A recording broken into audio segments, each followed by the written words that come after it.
listening to The Starting Zone, a podcast about World of Warcraft and the people who play it. And now, here are your hosts.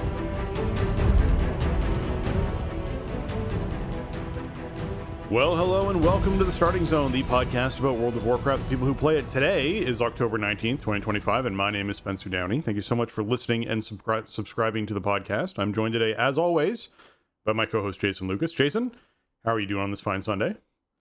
Spencer, hello. I'm doing well. It has been a really crazy week for me with personal life stuff, tech issues, battling. I somehow still managed to get some decent WoW in, so despite the obstacles, so that's good. And it's good because there's just way too much WoW to play. There is. That's where I'm at right now. Like, I haven't touched alpha since the first week because even though I want to check some stuff out, it's just so low priority. I do not play WoW full time. I have many other things that I do full time, so it just doesn't fit in the schedule. So this week I really wanted to get back into playing my alts and keeping season 3 stuff going, so I kind of prioritized that over remix. But then once I got them done, I got into remix a little bit, and so just trying to keep my bases covered, do the stuff that I feel like is the most important to me and how I want to spend my time in the game. Because literally, like, I can't do it all. There's just too many options right now with where we are with. I feel like remix came in really early in the season 3 cycle, and that pressure might get a little bit worse this week, actually. And yeah, I mean, obviously with alpha spinning up and everything, it's like, dude, how do you prioritize that stuff? So I've just been kind of thinking about it and just going with what feels like it makes the most sense for me with whatever I want to do when I sit down to play. Because I know I'm not going to be doing it all. That's for sure. Yeah, it's definitely been an intense week for that, for WoW in general, as far as the amount of stuff there is to play. I actually haven't done remix since Tuesday. I think was the last day I was in doing remix stuff, because has just been like a slam of work for me outside of game, because my work stuff doesn't slow down for 2.5 more weeks. So I'm really looking forward to that beginning of November, because that's when stuff's going to slow down more and I can actually focus more on the gaming stuff. But for me, this past week has been get my Mythic Plus keystones in, so I managed to do that. I also was the group I'm running with has now pushed up to Resilient 15s, which means that now I'm running 15s, which means that I'm now working towards my Resilient 15s passively, because that's what they're doing now. So I'm at 3,267 IO now, or score now.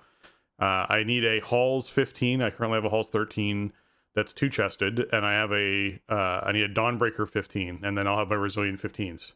So if I get a Halls 15, I'll have Resilient 14s, and if I get a Dawnbreaker 15 after that, I'll have Resilient 15s. So I'm very close, which I think is funny that it's just kind of one of those things where, as our power level has sort of increased over time of us getting crests and upgrading gear and everything like that, and us getting more and more familiar with dungeons and it becoming more old hat and more comfortable with each other as a group, it's just that barrier of what your keystone cap is just slowly climbed.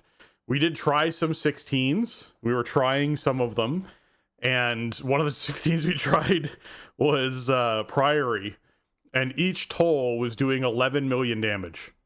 And I was like, okay, so that pull after the second boss, where you essentially have, actually, that's the first boss, where you have 3 tolls at the same time and they just sort of like one after the other stagger. It's like, okay, you're going to take 34 million damage in a 5-second window of time, because you can't line of sight tolls, which I've been asking for forever. Give us something that can like allow us to counterplay this damage, so it's not just a consistent, here's a ridiculous amount of damage that hits everyone in your group at the same time. Oh wait, 2 seconds later here's another one. Oh wait, 2 seconds later here's another one. Like, it's just not a fun thing for the game to do. But yes, that was we hit that point and went, yeah, this isn't happening right now. We'll see where we're at after Turbo Boost stuff launches, because we'll top of the show at some point here chat about Turbo Boost to make sure everyone's familiar as to what's actually being boosted this week, because we had like the micro boost that happened 2 weeks ago, and then this is the actual boost that's kicking in to give people more power. So we'll chat about that a bit this week too.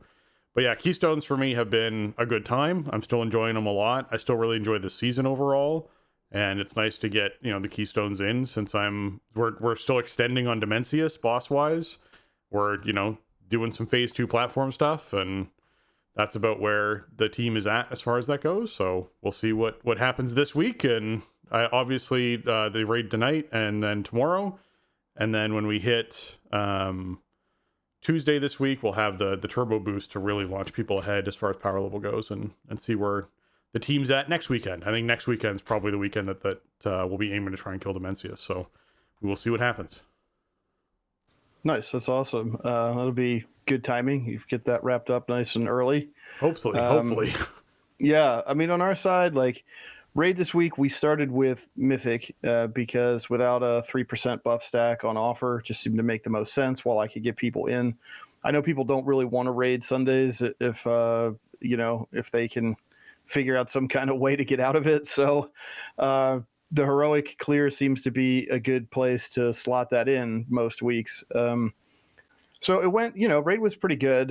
We got pretty quickly back up through Lumathar, kind of. We wiped it out a bunch on Tuesday, but I had some people in who hadn't killed it yet.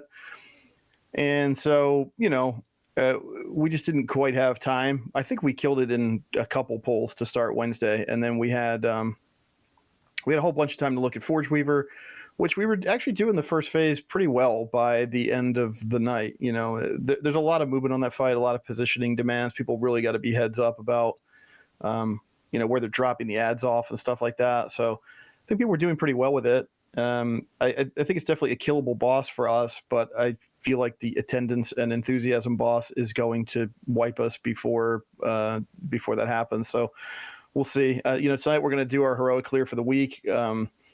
I don't have enough signups to step into more Forge Weaver afterwards because it'll only take us maybe about an hour and 15 to clear, heroic if we have a critical mass of like mains and good players showing up to do it. So it might just end up being a short night, which is okay. It's not the end of the world. We had plenty of prog pulls this week, and it's not like we're pushing for any particular threshold, but I'm looking at signups for next week, and it's looking a little dire. Like it might, at this rate is so fast, and we have so much power that, it could turn into raid week means about an hour of raiding pretty soon. Grabbed a couple new recruits this week that seem like they might be a good fit for what we're trying to do. So that helps bolster us a little bit if they end up being consistent. But that's kind of where we're at this point. I can't make people want to log in and wipe on bosses. So I either got to find people who are willing to do that without a CE being in sight. Like we're not going to get CE. So do you want to come just Mythic raid because it's something, challenging to try? That's a tough sell. And so we'll see. Yeah.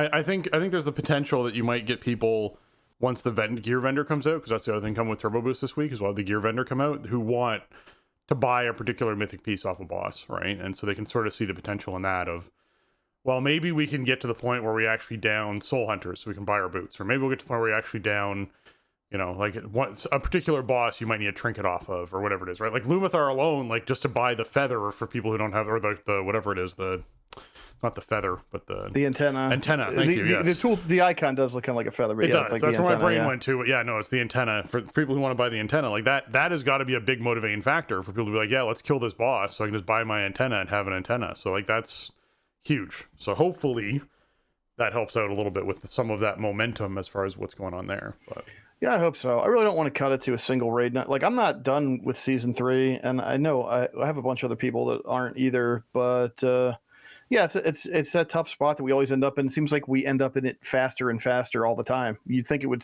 kind of start going the other direction. I mean, but we'll see what happens. If that's the way it is, like I said, I got plenty of other stuff to play, so I'll find some other way to spend my time.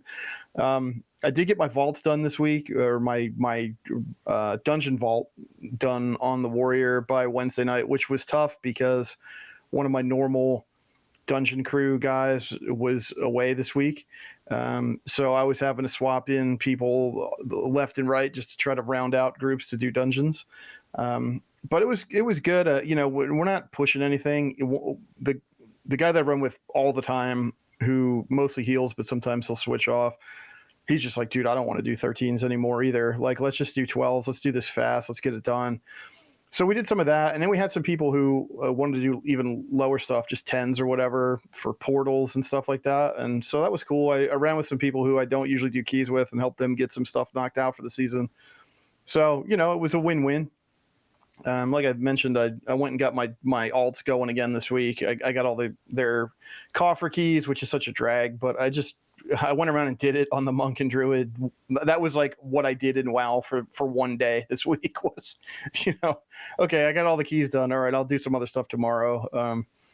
But yeah, I got their delves done by yesterday afternoon. So they're good. They're each just one hero piece short of being full hero gear, and it's one of them. It's shoulders, which is so annoying because I would love that good 4 set and then swap in the off piece with, you know, slightly better stats than the set piece. Just can't get shoulders, can't get bracers on the other one. Just weird pieces like that. So, you know, once they're a full hero, then I don't know. That might just dial it back a bit. You got crests and everything, but I kind of just want the collection aspect, and I want to be, you know, able to get the full Mog.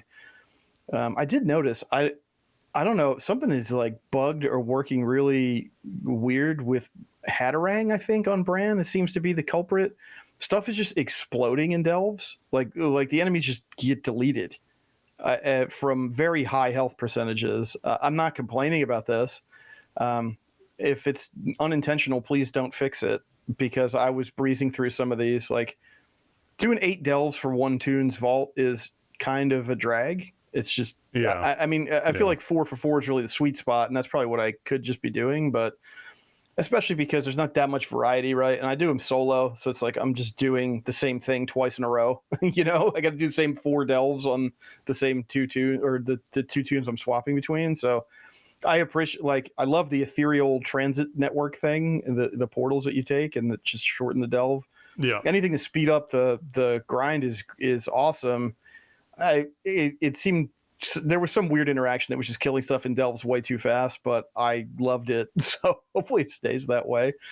You know, just a couple other notes for the week. I ended up getting I got the Myth Track neck from Soulbinder in my raid vault last week, and I figured I would just stick with the hero neck from Soul Hunters for this season.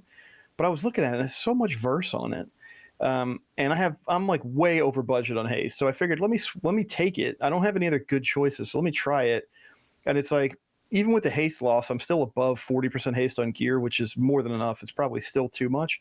It's like 10 percentage points of verse, not 10%, 10 percentage points, like going from say 7% to 17% verse on gear. And man, that difference was so noticeable this week in dungeons and stuff.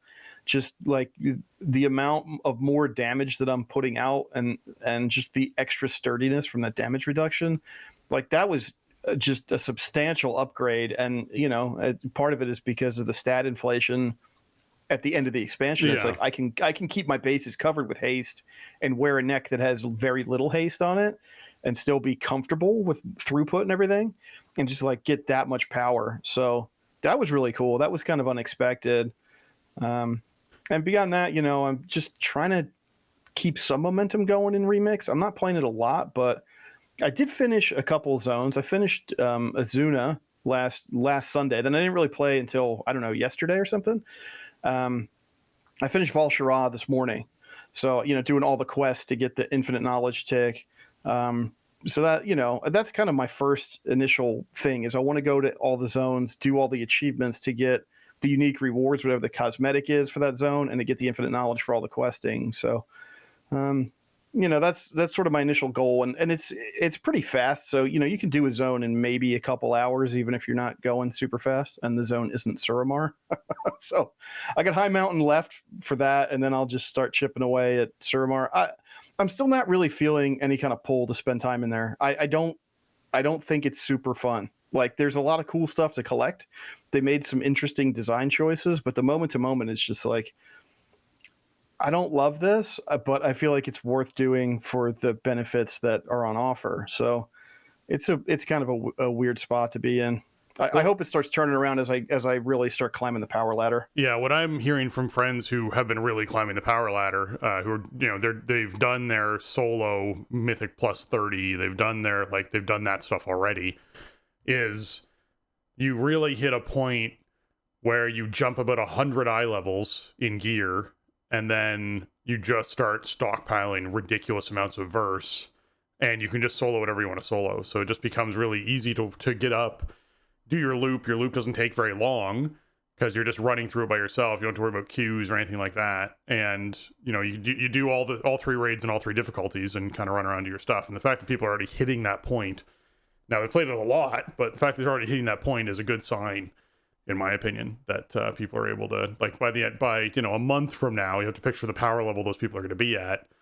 Like, it will be a really fun, very fast, they could be stacking speed on their character, et cetera, plow through all this content. So yeah, I think there's some good potential with where Legion Remix is going. You just have to get over that beginning hump, and that's what I was struggling with so much with Pandaria Remix. Is with Miss Remix, I never got over that initial hump of, hey, I'm trying to climb the ladder of power, and I haven't hit that mystical, magical point where everything becomes super easy. And I think Legion Remix is suffering from not as bad, but a similar thing of, I think they need to find a way to, and it might be in consumables that drop, where you're not getting permanent character power early on, but you're getting consumables that drop or items that drop that just give you a really large boost to your character's performance for, a 30-minute window or a 20-minute window or whatever it was. And that allowed you to sort of feel really powerful temporarily, because they need something to sort of make that on-ramp feel better, I think, for Legion Remix. Because, I mean, and everyone who's listening to me who plays a lot of Legion Remix is going, come on, it's like, play the game for 12 hours, and then you suddenly hit that PowerPoint, right? And I'm like, yeah, but 7 hours in, it doesn't feel great. So, Yeah. And it's so much questing is really what it comes down to. Like, because on the way up, like, you really want to make sure that you're getting your infinite knowledge, right? You want to use your time efficiently, Yeah, that's the modifier that means that when you get infinite power, that you get more of it, right? And so a big part of that is doing Lore Runner, which means doing all of the main campaign quests in every zone, and doing maybe not every single side quest, but it's like basically most of the side quests in each zone. And Legion's a big expansion, and that's a lot of questing, and so that's what I'm still working on. I mean, I'm doing other stuff here and there too, but there's no substitute for that. That's like, what, 6 points of infinite knowledge right there that are currently available, or 5, I guess. And there's going to be more, like, it's not going to stop, because we're going to get Broken Shore, we're going to get Argus. There's a lot of questing on Argus. Like, there's going to be a ton of stuff that you're going to want to play through. That's true, yeah. For questing to get the infinite knowledge. And like, it remains my favorite expansion. I think it was the greatest era of the game. There's so much good stuff in there, but I played it a lot, and it's been a long time now, longer than it seems like, but it's just not just running around doing these quests and just ignoring all of the text, all the flavor. I'm not doing the bonus objective areas, because once you hit max level, it's like, well, this is just one really long quest that gives a cache. There's a bunch of shorter quests I could do for caches wherever. I don't know. It's just, it's not the kind of thing where I play a session and I log out and I go, man, I can't wait to play again. Or, I got to go to bed now, but tomorrow I'm going to get up and I'm going to go do this stuff, and it's going to be awesome. Like, yeah, you don't have that. I know that feeling. I know that hype experience of like, you're going to bed planning, or either still living what you did today to try and figure out what you can do better, or planning exactly what you want to do the next day. And I'm feeling that with other games, but I'm not feeling that with Remix. I agree with that. Yeah, so I think that's kind of the hurdle for me. I mean, I'm starting to buy out a couple of the vendors and stuff. I don't know. I'm going to stick with it. I'm not cashing out on it, but I don't know. I think I'm just not far enough up the ladder yet. I have a lot of low hanging fruit to go in terms of knowledge, and I I got to be a little bit more consistent. You know, if I got to finish the other 2 zones and I got to hit the rest of the world bosses, and that'll be, you know, that's 3 more points of infinite knowledge right there. And then you get infinite knowledge for hitting different infinite power thresholds, which obviously you hit them faster the more knowledge you have. So like that will all start kicking in a bit more. And you know, I do kind of like the fact that when you get to a certain power threshold, when you start getting the motes from the quest, then your item level starts naturally ticking up just from you playing, because you get the motes from all kinds of different rewards.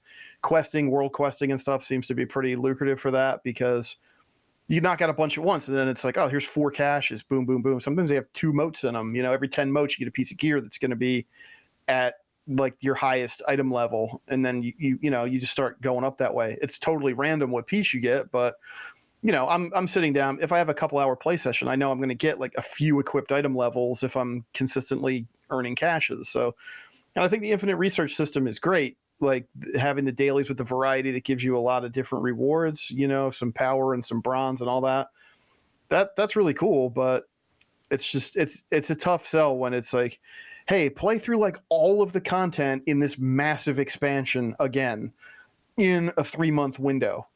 If you want to get all this stuff and have, you know, experience this stuff, take this ride, and then come out of it with these cool, unique things, these things you may miss the first time around, and the stuff that's going to pay off in the future when housing comes out, you know, a little bit later. It's like, I don't, yes, I want all that stuff. You know, in the moment, I don't always want to get it the way that I have to. I don't want to exercise the method that I need to in order to get those rewards. So yeah, it's been a weird struggle for me the last couple of weeks. Well, and that's why I feel almost like maybe if they had consumables or something that really made things feel like they progressed faster to get a climbing that ladder, that might be kind of neat. Like I understand they have consumables in for like they have infinite power buff. How about that? Yeah. Well, like, basically, you get an elixir, yeah. you get bonus infinite power for an hour, you know, and then it's like go do it, whatever, and that would feel really good, actually. Yeah, that's what I'm thinking of, because right now, like, yes, I understand you can get the different raid buff ones that you can use. You can get ones that boost, you know, secondary stats by a certain amount. You can get a lot of little like neat little consumable toys, which is why my brain goes there, I guess. But yeah, I want one that gives me like, here's 200% verse for 20 minutes or something, right? And you're like, sweet, I'm gonna drink this potion and just go like bananas for this next 20 minutes, blowing stuff up left, right, and center, and feeling like I can tear through stuff. So if there's a quest where you're like, oh, I have to kill 30 of these mobs and it takes me 3 minutes per mob because I'm on heroic world, and you know that's I want to be on heroic world because I'm trying to gain experience still, and so I want to be participating in that. Suddenly you drink this potion and you're like, oh, I can knock this quest out in 5 minutes because I can just blow through stuff and it can be really fun. And that's, you know, that becomes the solution to, oh, there's a hurdle that will not be a hurdle in 2 weeks if you keep playing the game regularly, right? Like that's kind of the way I'm sort of seeing that stuff. But yeah. All right, Turbo Boost. Turbo Boost is launching this week. It is coming out on Tuesday, October 21st. And they're lifting the crest cap, and Valor Stones become Warbound, and Mythic Plus drop rates for Warbound items, you know, is doubled. So we're seeing a huge amount of improvement as far as that goes. The ethereal void splinters that can you can now earn through Mythic Plus dungeons and raids and delves and rated PvP, and these things fuel the catalyst, so you can then catalyze more things easily and get all the transmogs you want, or help your alts get their tier pieces in the same week, like a wild, crazy thing. So you can do all that. So there's a lot going on this week with Turbo Boost, eh? Yeah, this is what everybody's been waiting for, I think. I feel like this is a bigger deal than the caps or the tracks extending. I mean, like, obviously that is sort of the capstone power, but it hasn't been some explosion, you know, with the caps in place. So, you know, I think caps coming off is huge because, hey, you know what? If you're doing what I'm doing, which is enough you know, reasonably high Mythic Plus to get a full vault of myth choices, you've been, you know, smacking against that Gilded Crest cap early, and then you're getting like weathers for doing plus 12s or whatever. So, yeah, this will be nice because I'll get a lot more bang for my buck here for the next couple weeks until I get everything to 8 of 8. And yeah, it'll be, if you want to switch tunes or whatever, if you want to, you know, put the time into doing the dungeons, you can get powered up really fast. Being able to swap Valor Stones around will be nice. I would love some more details on how these Ethereal Void Splinters are actually awarded. It just says they may be earned in Mythic Plus Dungeons, the raid, Delves rated PvP. How frequently may they be earned? Is it guaranteed when you do these activities up to a certain amount per week or reset or some other amount of time? Is it just you do one and you get a charge? That would be cool. That feels like too generous for Blizzard to do, but that opens up a lot of possibilities for gearing up new tunes and collecting mogs as well. So that's awesome. I hope it is something like that. Like I feel like it's fine to just, it's been a few months now. Pretty much everybody I have 4-piece on tunes I don't even care about. That's I think once you hit those initial like 8 catalyst charges or whatever it is, just let it go. Like let it tick up more. So I mean that'll be nice, but we don't really know how it works yet in practice. The chips is an interesting thing because they've kind of changed the way it works to award them. Like you have to do at least normal. That might be a barrier for some people, although it may result in a bunch of normal pugs forming up and going more consistently just for questing purposes. That's like you only have to do the first 4 raid bosses on normal are not some huge high bar. So hopefully there will be, the community will have a solution to that. If you're somebody who's not a Mythic Plus player, we do still have the restrictions in place for the vendor. I'm not going to get into that whole thing about how these just aren't good this expansion. They're not, but at least it's something. And if there's that piece you've really been looking for, then like a dungeon trinket, you can get it if you've put the work in. And the raid gear is pretty flexible as long as you're not looking for myth track stuff, right? Even if you do stuff on normal, you can get hero track stuff, which is cool. Yeah. So although I wish it worked the other way too. I really wish we could have just had the really long upgrade tracks. That would have been great, but not this expansion. So I don't know what I'm going to do with my chips, to be honest. I think I pretty much have everything that I want. Let's cover how you get them first, right? So there's gonna be 2 quests available this week, right? So first quest is a one-time only quest that once you complete it, you will get 3 chips.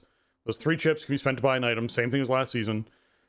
There we also have, obviously, the repeatable quest that's going to give you 1 chip, and that 1 chip will allow you to, over 3 weeks, get your second Puzzling Cartel chip, which lets you purchase your second item. And then there'll be a third quest that you pick up, and then that quest, obviously, you'll do 1 chip per week, and you'll get that third chip after 3 weeks after that.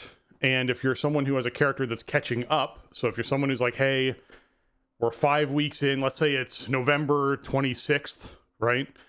And you just started back into WoW, you can essentially pick up these quests and complete them and pick up the subsequent quests immediately. So you're able to basically go, hey, I want to get my Puzzling Cartel chips right away. You can basically pick up the quest, run 4 Mythic Plus, turn in that quest, pick up another quest, run 4 Mythic Plus, turn in that quest, pick up another quest, and just do that until you've gotten all of your chips. So yeah, you don't need to worry too much about catch up. It's just built in right off the bat. So happy to see that as well. And then what about Delves? Yeah, it's Jason? A lot of work, but I guess the good thing is, right, if you get like a brand new tune or something, you're also getting all those crests along the way, which you're going to need a ton of. So it kind of works out. You'll have crests to upgrade your stuff, and then you can repeat the quest to get your chips or your chip, your catch up progress on the chip quest. So that's okay. I remember when it came in season 2, they didn't have a catch up initially, and it was like, what are we doing here? So that's good. And yeah, there are some delve changes. I guess it's just going to be a permanent increase for the rest of the season, rest of the expansion for Delver's Journey progress and crests earned after delve completion. So that's good. If you're still working on Delver's Journey, this should get you. I mean, at this point, we're a couple months deep already, and if you've been playing somewhat consistently, I mean, I've been done for weeks, but I do a lot of delve, so this will help you get that last little bit. Or if you're coming in late, it'll speed you along. There's some cool stuff on the Delver's Journey for sure. You want to get it done. The extra crest will be nice, especially for like my alts that really, this is the only thing they do is delving. So just having some more options for the upgrade currency. And then also that along with this is a buff to Delver's Bounty, which is when you get the map, either from finding a map in an end of run chest or doing either getting attacked by Kaiveza or getting the courts to summon Kaiveza, and then you defeat. Well, she runs off, and you get the cache that has the map in it. So yeah, just more rewards from that. More companion experience also from Delver's Bounty if your brand isn't maxed out. Chance to get champion 1 of 8 Warbound stuff from tiers 9 and above. That's pretty cool. And that might make me go, I'll do some 9s instead of 8s to fill up Vault. I'll do my 3 11s for the Gildeds, and then maybe I go 9s, because getting some champ gear to distribute around at the end of the expansion would be pretty cool. And then there's also something called Untainted Mana Crystals that will be in Bountiful Coffers. And I guess you got to be at least rank 3 to start seeing these, but I would imagine that many people are above rank 3 by this point. You can trade these to the trinket trader at the end of run for hero track versions of the trinkets, which is good. And like it's just funny because of the amount of pain that the delve trinkets inflict on me psychically on a regular basis. But there are some pretty good ones. Like if all you're doing is delving, which is what my alts are doing, then all you really have access to basically is these trinkets. And there's some, like the foot bomb launcher is pretty good if your main, gameplay is doing delves, because the bombs do some nice splash damage and you're fighting usually a bunch of little stuff in a delve. So I think I will probably take advantage of this just to try to get get all the, why not just get them, as annoying as the delve trinkets can be, why not at least have them all on hero track and get like the best loadout I can get on those tunes. I'll still get a bunch more, but I think it's an interesting addition. Delves have been a big win this expansion, but I do think there's some issues with the rewards and gearing via them. I think this is an interesting step in the right direction. What I would really love would be, right, we have this vendor. You can get Untainted Mana Crystals if you've done enough delving and you're doing a high enough tier delve. Trinkets are not going to drop anymore. You're not going to get them out of end of run caches. Yeah. You can only buy them. Yeah. I think that would be an interesting way to approach this. It wouldn't really help the vault rewards, but I feel like a lot of us who are delving consistently, we just get inundated with these trinkets that we don't really want. Like again, I'm shooting for shoulders so I can catalyze them for Hero 4 set on my monk. Right. Guess what I got out of my Delver's Bounty this week? A trinket that I already had.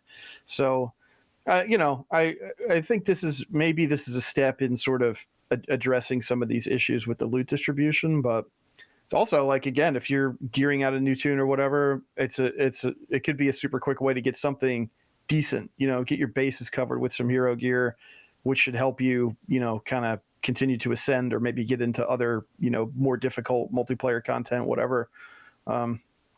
There's some cool twists, I think, on Turbo Boost this time from last time, just some little additions and tweaks that they're putting in. I still think it would have been better for the end of the expansion to just have the 16 out of 16 upgrade tracks and all the items, and just like, let us upgrade it as far as we can get crests for. If we can earn gilded crest, then let me put it in this item and get it to 730 or whatever. But just because we didn't really have that, we're not going to have that season 4-esque period of time where everything is on the table. Everything is like the power level just really creeps up. This is a nod to that. We had it in season 2 as well. It's not the same thing. I know a lot of people just check out in season 4. They don't want to play the same content over and over again. Season 4 is the season 4s in Shadowlands and Dragonflight were filler. It was to tide you over because there was no new stuff for you to play. It wasn't in lieu of some new stuff coming in. This time we're going to get new stuff faster, which is good, but it also means we have kind of some of these frustrations. I feel like they'd probably be they'd survive just, letting us go over the top for a couple months here, but it's going to be reined in some ways. But the cool thing is flexibility, I think, right? There's going to be more stuff you could do across your warband.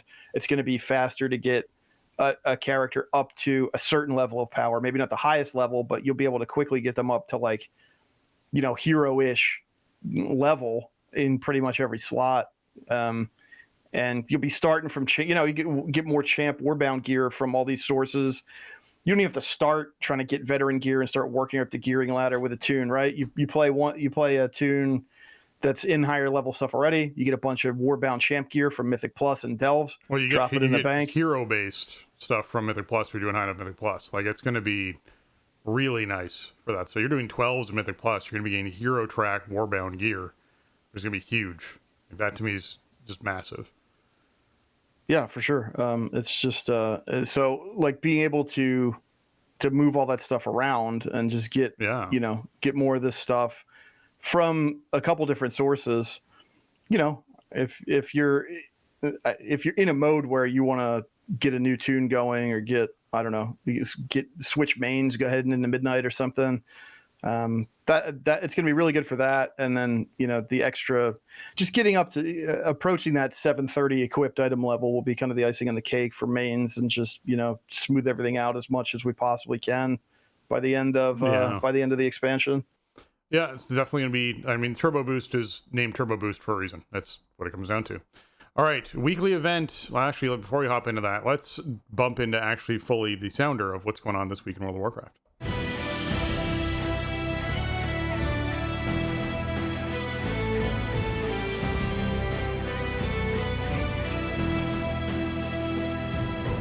Okay, the Battleground bonus event is this week, meaning the sign and battle buff is up for Battlegrounds. The honor gains from Battlegrounds and objectives and wins are increased by 50%. And there's a quest to win 4 random EGs, which gets you 5 marks of honor and 175 conquest. We also have Choose One Week this week, so folks are there in Dornegal picking up the quest outside of the inn, and that'll get you your Choose One, which could be a variety of tasks, but hopefully it aligns with something you're already participating in, whether that's dungeons, or that's open world content, or doing world bosses, or questing inside a particular zone, or whatever it is you're trying to do. Hopefully you have one on your Choose One options that allows you to sync up with that, because that'll be a really nice reward this week as well. We are looking at Deepwind Dunk for the PvP Brawl, so this is testing your dunk ball skills in Pandaria, where Deepwind Gorge is now basically just the northern and southern mine, which work as as like basketball nets, where you basically grab a ball and run out to the other person's mine and try and score on it. So yeah, you race to the map center, and you head out to the northern and southern mines and try and dunk on the other team's net, which is kind of a neat brawl. So it's certainly a better version of Deepwind that is, the original version of Deepwind, in my opinion. Dragon carts around. I like it better too. Of course, a disclaimer: we don't know if the brawls always actually work every week. True. So you have to see which one you end up in. Any brawl. Yeah. I think that's this is one of the ones I always like the best. Like I haven't done brawls consistently in a long time, since like BFA probably was when I was doing them the most consistently, because I was doing a bunch of like world PvP stuff and whatever, and so there were various rewards I was kind of getting. So I would usually do weekly brawls, but it's been about that long. But this was always one of the ones I liked the best. I just thought the rules were really cool. It was a fun twist on the map, and I don't know. I like this one better than some of the other ones. Sometimes it's just, I don't know, a pretty simple twist on an existing map. This is just like a different mini game inside the map, and I think usually those come off better. Yeah, the world boss obviously is still up of Reshnor, the big dragon that you can go and slay. That'll get you some 688 eye level warbound loot. And if that's something you're looking to get, then you can do that. And if you're killing other world bosses, there's also the Godfather dropping some warbound stuff. And then they actually have still that rotating first world boss of Orda is up, the Broken Mountain, the giant in Azj-Kahet, where you can go down there and get some 603, which is not going to help you very much item level wise, but maybe you're trying to either do your choose one and you chose world bosses or whatever it is. But be sure you're just aware of which ones those are. Mythic Plus affixes for the week, we believe, is going to be Voidbound. So if you're doing anything below 12s, then you're going to be seeing some void-bound emissaries spawning, and these are the mobs that you have to just, DPS down. You have to DPS through their big shield, and you have to pop the mob itself. Touch of Death works really well. There's some really good ones here, but yeah, in general, this gets you a big versatility, a big cooldown reduction buff. So this is my favorite week if I'm going to run anything below 12s. You're talking about people wanting to get their 10s done. Voidbound is my favorite week because I love the cooldown reduction. I love the versatility gain, as you just talked about, even getting 10% versatility. You can feel it in your character in a big way. So getting 20% for 30 seconds, and this ad spawns every minute, which means basically for half the dungeon, you can have 20% more versatility and 30% cooldown reduction, is really nice. So take advantage, DPS down this ad. It can be irritating. It can spawn in bad locations. It can run around a bunch. It can be really inopportune when it does spawn. And if you don't kill it in time, it does give a buff to the stuff you're in combat with that makes it take reduced damage. So that sucks. So be sure you're killing this mob for sure. Yep. It's,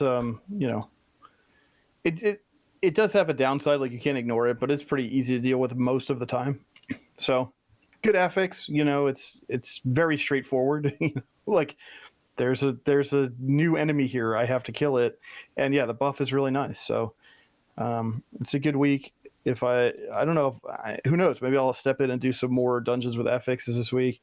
I'm pretty sure this is going to be the combo. If we're coming from a Pulsar Fort week, it should be Voidbound Tyrannical, but the rotation's been kind of inside out. So if it ends up being like Devour, then apologies. I can't get a handle on this season 3 rotation schedule. So yeah, there we are. But yeah, I don't know. It's definitely Voidbound is like as simple as you want an affix to be. Hey, here's a new mob every minute, whatever, 45 seconds. Kill it. Get a buff from it before it does something that you don't want to have happen. Yeah. That's it doesn't get any more straightforward than that. And then Hollow's End has kicked off. It's live now until November 1st. So if you're someone who wants to be, going out there and getting your tricky treats and whatnot, there are some new things this year. The Headless Horseman event boss is dropping Headless Horseman's Ghoulish Charger as well as the Ghoulish Armor as options. The vendor is selling off the Ghoulish Great Blade, the Ghoulish Blade, and the Ghoulish Bulwark. So if you're looking for any of those, I believe these are the same models as we see on the trading post at the moment. So I think this is a similar tie-in, just different colors, different colorations. This is the traditional dark, very dark bluish or black horseman armor with the green glow is the stuff that drops from this event. Right. The stuff on the trading post it's like a lighter scheme with like a whitish glow almost. But yeah, so the way they did it this year, it's pretty cool actually. Because every time you kill the Headless Horseman event boss, you get a piece of the Ghoulish Armor Mog per character per day. So I already have 3 pieces of this because I did it on 3 tunes yesterday. Right. So you'll be able to get the set pretty quick, especially if you have some tunes to cycle through. The new mount, which is like the super up-resed HD Horseman horse, is the once a day chance with with streak protection. So the more times you do it within the event, then or per day per account, then the higher chance you have of it dropping, but you don't get any benefit from spamming it on a daily basis. So make sure you get in and get your daily kill in, get your daily cash, and good luck to you. The new vendor stuff is, it's swords and a shield that match the armor. They're really cool. They're 100 tricky treats each, and that's all the new stuff this year. So that's not too bad for, the collectors for like me with the holiday stuff. I already bought the Bulwark yesterday because I just went around and trick-or-treated on one of my tunes. You get if you do the intro quest for the holiday and a slate of dailies, you get about 40 tricky treats just from that. And that's pretty good. And, there's candy buckets in Kaz Algar. There's they added them in Dragon Isles too. So there's a ton of trick-or-treating to be done if you just want to grind out the new stuff. It's not too bad. I think what I'm going to do is just kind of one tune each is going to get each of the items, and I should be done with tricky treats in a couple days. and then I won't have to think about it. It'll just be Daily Horseman until the Charger drops. So I like the additions this year. It should be pretty friendly if you're trying to just stay updated without dumping endless time into Hala's End. But yeah, just keep that stuff in mind. Definitely do it once a day. And if you want to get the armor fast, just cycle tunes through, because not only do you always get a piece for the first kill of the day per tune, it's a piece you don't have. So you're not going to get doubles. You're not going to be missing one. Just go through and do it. I don't know how many pieces are in the set, 9 or something. So just go through and do it that way, and you can get the whole Mog set without even having to do anything special. That's really cool. Yeah, no, I'm definitely excited with how they've accelerated this and not thrown so much stuff on the vendor that it's like, oh my goodness, let's 9 or 10 tune this event to try and make sure you get everything. It feels like it's in a really good place. And yeah, the stuff from last year, be sure you're getting the Tricky Treats of Kazalgar achievement done. That's 18 new buckets that are right there that you can grab. They had the Harvest Golem set. If you're somebody who didn't pick that up last year, I made sure I got it because it's really neat, that like Scarecrow armor that you can get. So be sure you're picking that up as well. That's from last year. And then there's a lot of other vendor stuff you can buy that's customizable, different looking stuff. So be sure you're checking out the vendors to see what's there. And as Jason mentioned, you got the Headless Horseman event you're doing on a regular basis. That's dropping 668 eye level stuff, which isn't half bad for a queue in, kill it in 3 minutes and get out kind of event that's there. It's great.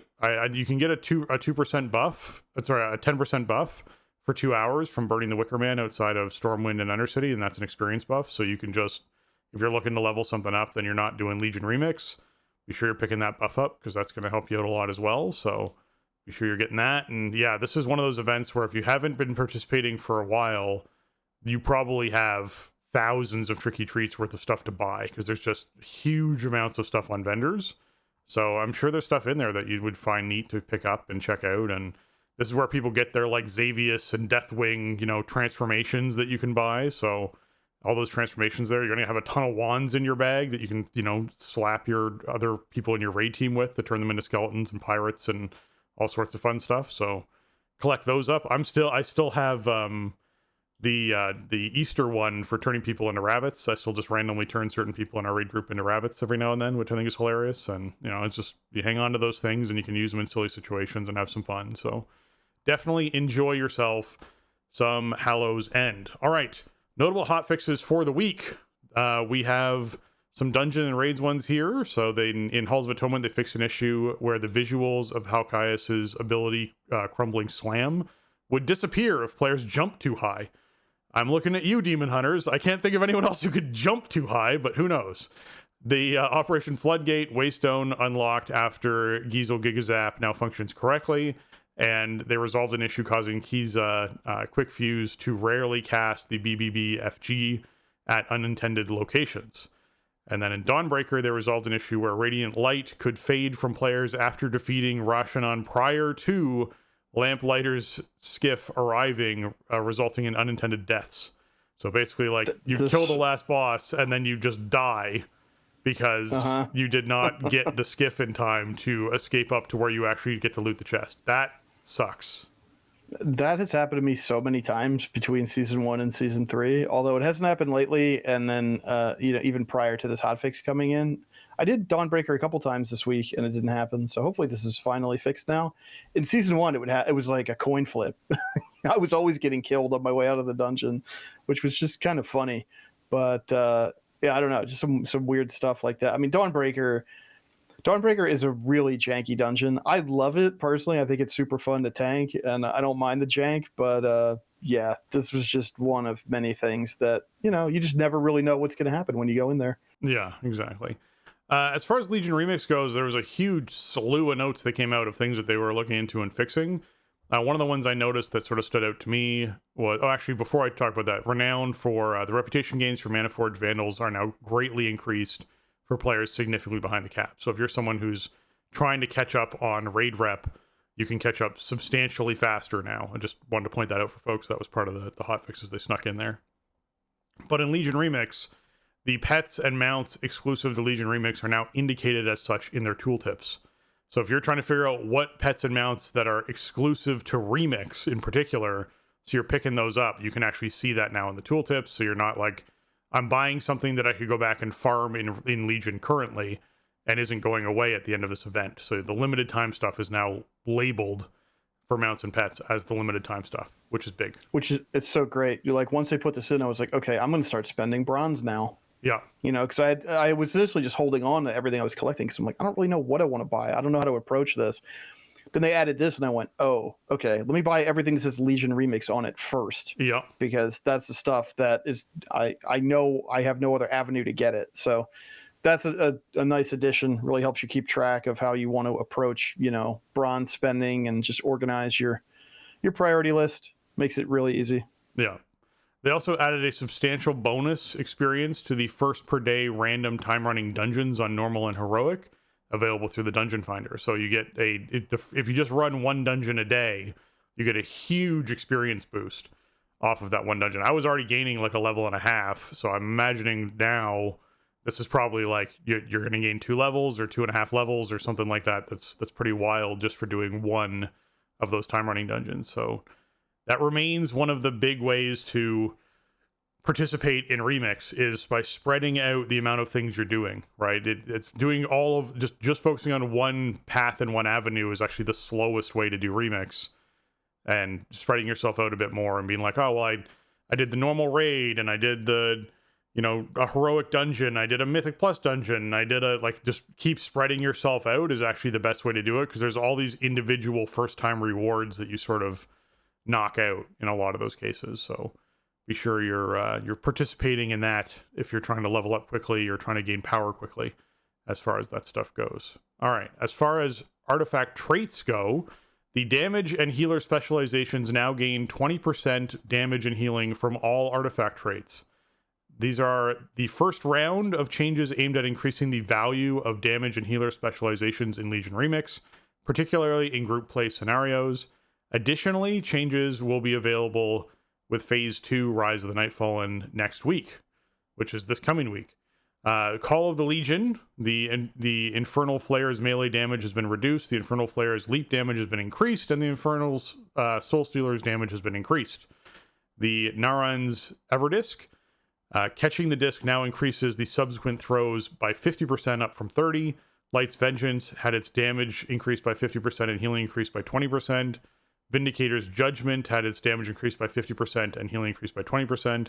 And High Mountain's Fortitude, the percentage of damage converted in Fortitude has been increased by 10% at rank 1, which was 5%, and 15% at rank 3, which was 10%. So that's big as far as these changes go. So it's good to see that they got, you know, basically getting the memo of, hey, people want even more power earlier, and this is a way that they can sort of give it to people. So glad to see that happening.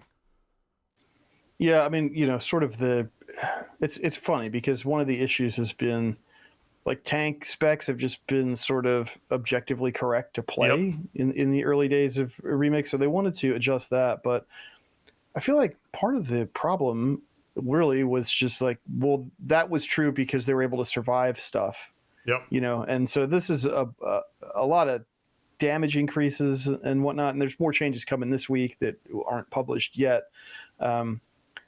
But like, yes, like the damage and healing from the traits is great, but it's like a health pool thing maybe that needed the adjustment more. I don't know. I mean, I think at a certain point it becomes irrelevant because you'll outpower the content so severely if you're playing the mode. But then again, like you need to be motivated to continue to play the mode. So if you're having frustrations, then you're never going to get to that point where everything's trivial. So we'll see what else is coming. I think people really don't like to be in group play. It's like, oh, the tank is doing the most damage by far, which may still happen because you have, because of the way that Remix works. It's a function of how much time you put in is how powerful your character is, right? And the power just keeps going up and up and up. Well, who put the most time in the earliest is the people that were, playing tanks and being OP and, soloing stuff or whatever. So, it may be hard to catch up, but, I do think this is a thing they need to keep an eye on. And also I think that the longer that Remix goes on, the less it's going to matter. But we'll see how it continues to feel, and we'll see what adjustments come in this week. Yeah, I imagine at a certain point DPS will start catching up to tanks. That there's just this like somewhere a month and a half or whatever is down the line, that power creep hits that point where it's like, well, DPS just have so many more abilities that they can press that do damage than tanks do, and every single one of those abilities is benefiting from this versatility buff that they're all gaining. So at a certain point they start overtaking, but it'll be interesting to see, right? I mean, if you have 90,000 more versatility than the DPS, you're going to out DPS the DPS because every button you press just does so much more damage than anything the DPS could do. So yeah. All right, infinite power adjustments. This is a post that comes in where they say, "Greetings, time runners. Due to an oversight in our loot table setup, some activities, particularly elite farming, herb gathering, and mining, were unintentionally yielding far more infinite power than intended, which led to a small subset of players accumulating infinite power well beyond the intended thresholds." I think this is hilarious that like the people who were mining and herbing, like casually just having a good time, were gaining ridiculous amounts of power compared to people who are out fighting things. Elite farming, mining, and herbing are valid gameplay choices. However, we've made the following adjustments to restore balance to the system and ensure a healthy game economy moving forward. Infinite power earned from killing elites. Mining and herb gathering had been lowered.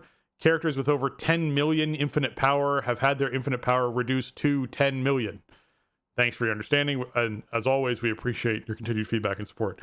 So people had gained over 10 million infinite power through just like no lifing, herbing, and mining is what I'm hearing from this. And they're trying to bring those people not like in line with other people, but at least down to a point where other people could catch up to some level with what they were doing. Remember the Timeless Isle frogs at the beginning of MOP remakes? Yes. Yes, I do. This is the new frogs, even though it wasn't mindlessly farming frogs.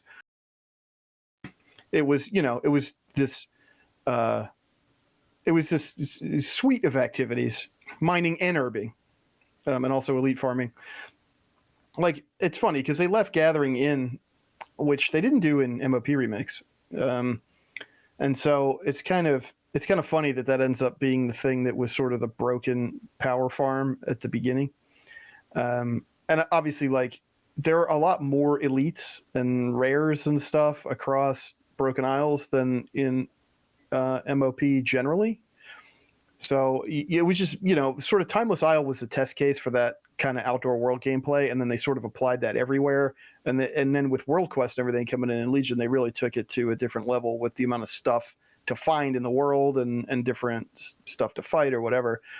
So yeah, it's kind of funny that they ended up being the new frogs, but good call.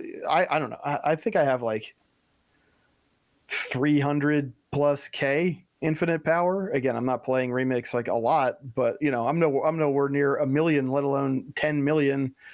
It's just an absurd amount of power from that. So I think if you got dinged with this, you're probably still okay with your 10 million infinite power. It's probably fine.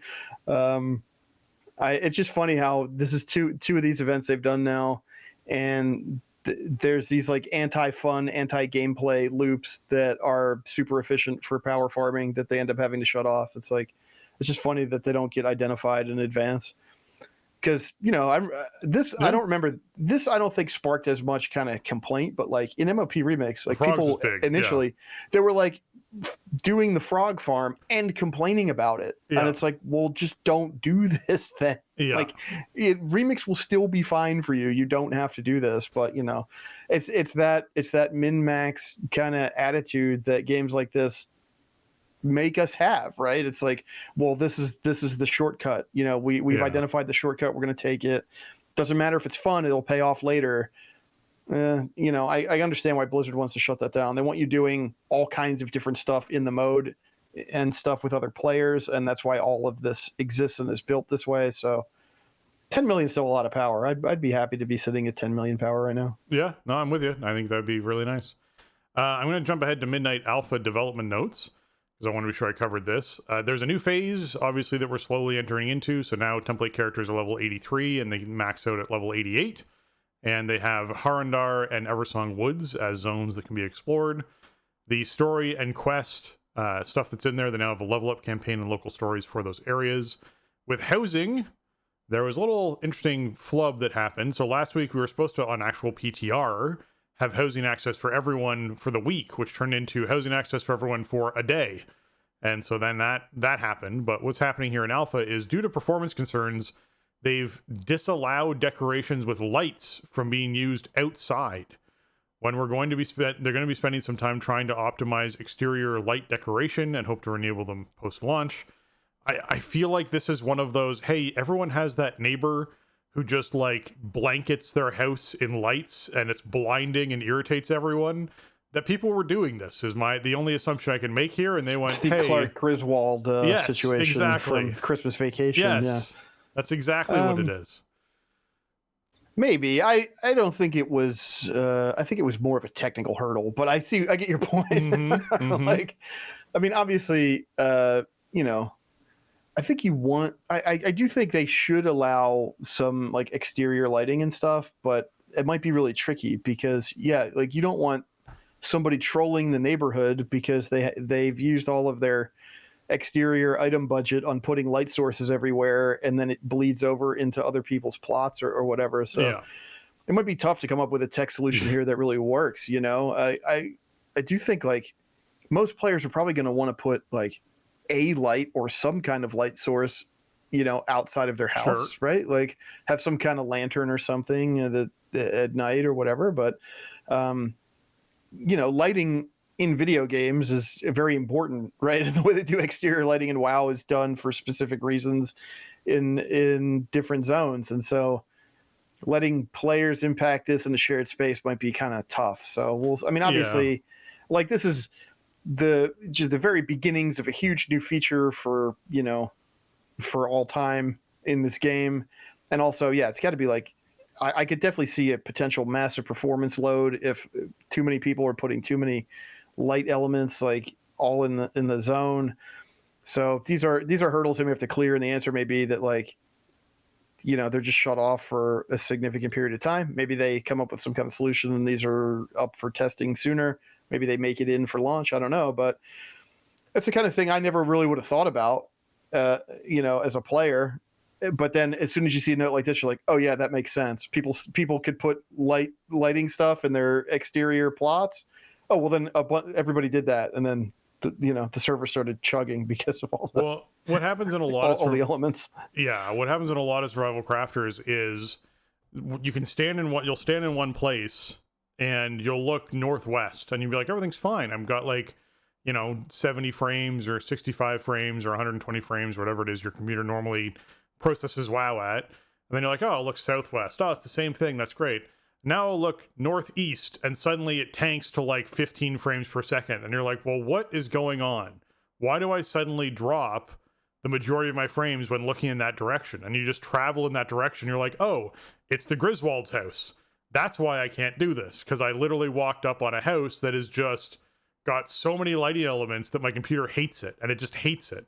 And you don't want that experience of you're running around your neighborhood and every time you look east, suddenly your computer starts to like chug, right? And that's what happened, like literally in Dune, in Conan, in like all of these survival crafting games that exist, where people are building houses and building structures and developing on them and putting down light sources and putting down glass, and glass has reflections and how that works, and there's more shadows and et cetera, et cetera. As that happens, you affect people's performance of their computers and how it can handle it. So you need to be really careful putting this stuff into the game and how people play with it, because like it's totally unregulated in the games I've listed, except for on private servers where admin teams of players decide what the restriction is for people, and they will go in and like remove stuff from your base if they feel you are building beyond the limits that they have set as players inside of that area, which you can't do in a neighborhood unless you can somehow like vote people out of your neighborhood. Then your whole neighborhood could get together and be like, you can't have more than 8 outdoor light sources. And then as soon as someone does, you get like the HOA for, Azeroth coming in and going, hey, you got to cut back on the light sources or we're punting you out of our neighborhood. Like, I don't know. It's a weird thing to try and manage. So yeah, they need to need to solve that one, because you don't want a situation where you're like, it's so beautiful here unless I look east, and then suddenly my entire computer explodes. So I just have to always travel without looking that direction. You travel walking backwards or with your camera spun around every time you run east, like whatever it is. You just don't have to look in that direction, right? Like it's brutal. So yeah, yes. that's like obviously not the kind of experience they want to offer to players. So Exactly. if it means restricting things, then that's probably going to have to be the winning choice. Yeah, exactly. So, yeah, just an interesting note as we sort of begin this journey with this system coming in and players using it. Yeah, we'll see what they end up doing to help with that. The room placement costs have had a pass and are now enforced. If you're currently above the limit of the amount of rooms you can place, it will automatically downsize you, so it'll shrink your house for you. But you won't be able to place any more. It won't shrink your house for you, but you won't be able to place any more rooms until you're under the limit. So if you're someone who built some ginormous, mansion, sort of, TARDIS thing where you walk into this little house and it's like this giant expansive mansion, you like that is now your home until you remove rooms and choose to move it around.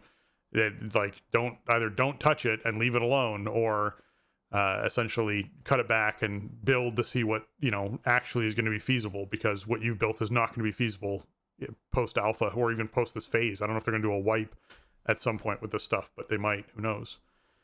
Okay, they fixed issues where players can no longer steal each other's houses. Apparently there was a whole bunch of rogues out there that were just stealing people's houses, so I'm glad that got resolved, because that's a pretty critical issue. This is why I like alpha. For this right here, this is why I like. Imagine the game launched and people were stealing other people's houses. How weird and messed up that would be, and how many people would complain immediately. They caught this in alpha. Yeah. Great. Yeah, you can't ship this, right? Like they can't be in the live version of this. So I don't know. There was some like behavior you could do that would end up like just giving you control over somebody else's house. So that was not ideal. Yeah. That's pretty funny. I mean, pretty funny though, but definitely not the product that we're looking for. And as an example of it going live, Dune, it went live with people having a similar weird little workaround stuff you could do to steal people's vehicles. So someone was walking up and like stealing someone's ornithopter or buggy that they had and just driving off with it, because they could somehow do a workaround to get themselves onto the permissions of the vehicle and then just take it, which was bizarre. But yeah, that went live. So I'm glad this did not. I'm glad this was caught in alpha, because that stuff is not fun. It's not fun. No fun. No, yeah. I mean, I would imagine like a cool thing about the way WoW housing works is you can kind of pack up and move your house, right, to a different neighborhood, a different plot or whatever. Right. But if somebody else has control over it, then, if they mess up your house and you don't have a template saved or whatever, then, it could be a lot of work to reset it up the way you wanted it to or whatever. And I mean, geez, like somebody could be doing it even maybe unintentionally, and they don't understand that they're, that they stole your house and are moving stuff around in it. You know what I mean? Oh. So that's that's a really interesting bug. So I'm glad that they identified that as early as they did. Yeah. Known issues. Just one to highlight here is that dyes are currently not working. They know that's an issue. It's going to get fixed. I'm aware of it. You can actually still go to dye something and see all the different color variations. Just when you try and apply it, nothing happens. So just be aware of that. That's a thing they know about that's happening in there. As far as delves go, the Grudge Pit and Gulf of Memory are now open for people to check out. And they have gone in to the class sets. They've started basically putting in some of these tier sets for people to start to check out. And I'm not going to go through the set bonuses because they're all going to change a lot, but they did talk a little bit about their feedback that they want to receive and their mentality behind it. So as class sets come online in Alpha Realms, we want to make players aware of our philosophy for the season. We are keeping class sets fairly simple, as specializations have undergone a lot of changes in Midnight. With the explicit goal of avoiding extra auras to track, they should still be impactful and exciting. So please let us know if any of the sets feel like they're missing the mark post feedback on the forums, and thank you. So yeah, if you're someone who wants to start looking at those, not all of them are up there yet. I think there's just like 6 class sets that are up there now or something like that. Something like that. Yeah, it's just yeah. a few classes. Yeah, you can check those out, see what those feel like for you, and whether or not that's something that you're wanting to track. We did. I feel like this is like standard. Yeah. You know, like I feel like the first set bonuses of an expansion are always pretty straightforward. Just kind of like, hey, that thing you do it a little bit better, or like this cool thing happens when you do a thing you're already doing. So that's, you know, I think the aura, the avoiding extra auras to track, that makes me think of like season 2 set bonuses, the jackpot stuff and whatever, which was a little bit more complicated. You know, you'd proc these windows and then you'd want to take advantage of the windows by doing something specific in a lot of cases. Seems like we probably won't see that kind of design. No big surprise here to me. I'm sure like the bonuses are going to come out and people are going to be like, oh, these bonuses stink. And it's like, it's the first tier. They're always like this. I feel like, you know, going back expansions, a lot of times the sets are just they're just kind of there. You know, they just bolster you in some way, but they don't add a lot of gameplay. So I don't know. That's a tough thing. And I think that's part of why they moved away from doing class sets for a couple expansions and then brought them back. Because it's hard to make them unique and interesting and worth it. And I think they're in a spot now where like players expect them, right? I don't think you can get rid of them again. It was an experiment to try to get rid of them for a while for BFA and most of Shadowlands. I don't think players liked it. I think they like having something to collect that builds on their class identity, builds on how they play the game. And if the bonuses miss, they miss. But I think we'd rather. I mean, speaking for myself, like I would rather have boring set bonuses, but like warrior themed armor and set bonuses that impact my class spec, hero talent, whatever, than not. You know, I'd rather have them than not have them, even if they're not incredible. So, that's what I'm kind of expecting, I guess, moving into Midnight is just simple 2 and 4 set that just make you more powerful and help you, climb up that ladder and get your stuff done for the season. Yeah, so class sets are an interesting one for me because I agree, just having static auras isn't really fun. I'll also say that currently what we have for Boomkin, which is a very RNG-based system, isn't very fun, where, I think the objective was, there's going to be these surprising moments where you just got really good procs and it'll feel really good. And you're like, yes, but by relying on procs, you need to be sure that minimum amount of proc number is good enough that people are never in a situation where they have 0 procs or 1 proc. Because then it just feels bad in general. Like the whole thing just feels really bad. And it means you're really inconsistent. So pole to pole, your damage could be wildly different in a really big way, depending on what that is like. So I do feel like there needs to be some attention paid to things that lean into RNG. Because that surprising moment is great when it can happen. But it really sucks when it only happens 10% of the time for some players. Or only happens 5% of the time for some players. And then other players are, not having that happen. And it's also very confusing inside like a raid environment, for example, where you're like, why is that X of my class, the co-partner I have, like 2 Boomkins or 2 Hunters or 2 whatever, that are playing the same spec with the same talents and almost the same gear, why is one doing like 30% more damage than the other one? And it's like, well, you can look at rotation, look at other stuff, and a lot of that aligns really closely, but this person's just getting better procs. And you're like, well, that just feels bad. Like, it just genuinely does. It felt weird and bad during Shadowlands when it was like, who proc new moon? Like, who procced a full moon? Oh, hey, this Boomkin procced a full moon, so now they are dramatically ahead of all the other Boomkins for this poll. But next poll, this other Boomkin proc full moon, and now you didn't. So now you're dramatically behind all the other... Like, it isn't super fun to me, so I feel like what I look for in tier sets is that from season to season, they change up the priorities of our class, which I like a lot. So as opposed to having to go, we're going to completely redesign your class so that it's new and interesting to play in some different way mid-expansion, they go, here's a tier set bonus, and the tier set bonus is going to make you rely on casting this one spell a little bit more than the other, or it's going to make this one spell higher damaging this other spell, or when you cast this one spell, you now want to weave in the spell you hardly ever used before, because that's going to actually change up the way you're playing your class. And I think that's where set bonuses and tier sets really thrive is in a way when they can midway through an expansion change up your rotation a bit and kind of make things a little more dynamic and interesting for your class. It's just about being sure that you find the balance between that change mechanic that feels good gameplay wise with the RNG of, hey, I want to create a surprising moment that's powerful, but also not just the static sense of, hey, here's a flat damage increase for your class, right? There's that balance in the middle of, we've made things more interesting casting wise, rotation wise, and there's a neat little surprise moment that can happen, you know, that sort of punches up your class a bit, but it's not so inconsistent that you feel bad playing your class because you never get that proc thing to happen. So like it's a tricky balance to do, but I like getting stuff out here this early, like they have in alpha, where folks are able to look at these and go, hey, I've now tested my class set a whole bunch. This doesn't feel good. Let's change this a bit. Or you're making me cast a spell I never want to cast because it's a 4-second cast and it sucks to have to cast, or whatever it is, right? Or movement on fights just don't align with this, right? Yeah.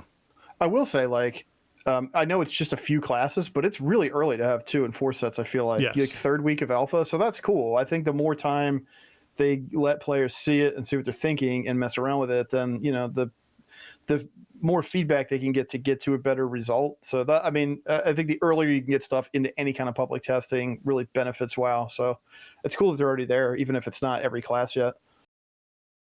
Yeah, I'm pretty pleased about it myself. Okay. As far as Taunt goes, Taunt got itself a bit of a revamp, which has been very interesting because we've been suffering pretty much this whole raid tier from one of our tanks either pulling threat off another tank accidentally, or just like, hey, I happen to get really good procs with my tier set bonus or whatever it is early on, and just rip threat, and it doesn't matter, you know, what you were doing before that. So what they've done here is they've gone that taunt and pet taunts have been updated to have a minimum of a 6-second duration, so they last a bit longer, and they increase the threat generation by 400% up to 800% from the 400% it was at previously. All tank spell tooltips have been updated to reflect that threat generation is increased for the duration of taunt, which means that these other abilities that you use while taunt is up on the target will also generate additional threat by that 800%. So it's a huge amount of additional threat. So if you are using Challenging Shout, Dark Command, Dark Whisper, Death Grip, Disrupting Shout, Final Stand, Force of Nature, Growl, Pet Growl, Hand of Reckoning, Provoke, Seethe, Suffering, Taunt, or Torment, those abilities will all do increased threat generation while Taunt is active on the target. That 6-second duration is active on the target. So this should substantially make it easier for people who have currently taunted a boss to then not only grab threat for that 6 seconds, but then keep threat by hitting these other buttons while taunt is up on the target. Yeah, I mean, I think these are great changes in the ecosystem or in the world that we live in currently. Because was it Shadowlands? Was it that expansion? They started messing with the threat knob again after sort of ignoring it for a while, but they didn't really add in a lot of new tools for threat generation. You know, there are few abilities that have bonus threat these days. That used to be a big thing back in like Wrath of the Lich King or something, right? When the threat minigame was really, that was what tanking was. You know, you would survive with your spec and gearing choices, and your main goal was to just do more threat than everybody else. The game obviously doesn't work like that anymore, not by a long shot, but for some reason they wanted to put more threat pressure back into the game at that point in time. So, and that's created some weird situations. You know, they've had to continually step that back over time because as we have gear and stat inflation, we have a squish coming up, which may help. But like, as that continues to happen, then there are many situations where DPS like outpaces tanks, right? And then it's like, well, now we got to manually buff threat generation a little bit to keep tanks out in front. I was concerned about this coming into this season because of the cloak, right? And the cloak proc for DPS where, tanks weren't going to be doing more damage via their cloak ability. It's been okay, but I feel like having these options for snap threat and like big threat generation is going to be really good and more comfortable for players. Like, again, you don't have the tools, right? It's not Wrath of Lich King. I don't have tools for one. Okay, I need to be doing more threat. I need to hit a mocking blow or something, right? Like that's gone. We don't play like that anymore. So creating that pressure makes it really awkward, and then it becomes frustrating. The tank's frustrated because they can't hold stuff and position it where the group can deal with it. The DPS are frustrated because they're getting killed or they have to back off because of reasons. Yeah. It's just, it doesn't create like combat doesn't flow. So I think this is probably a good way to go. I like that all taunts are going to have the same duration, and doubling the bonus threat generation is huge. Selfishly, as a warrior main, I love the fact that it's not just taunt, it also includes challenging shout, which is our AoE taunt, and it also includes disrupting shout, which is our talented AoE taunt that is also an interrupt and silence. So just a lot of options for warriors to grab stuff up, hang on to it.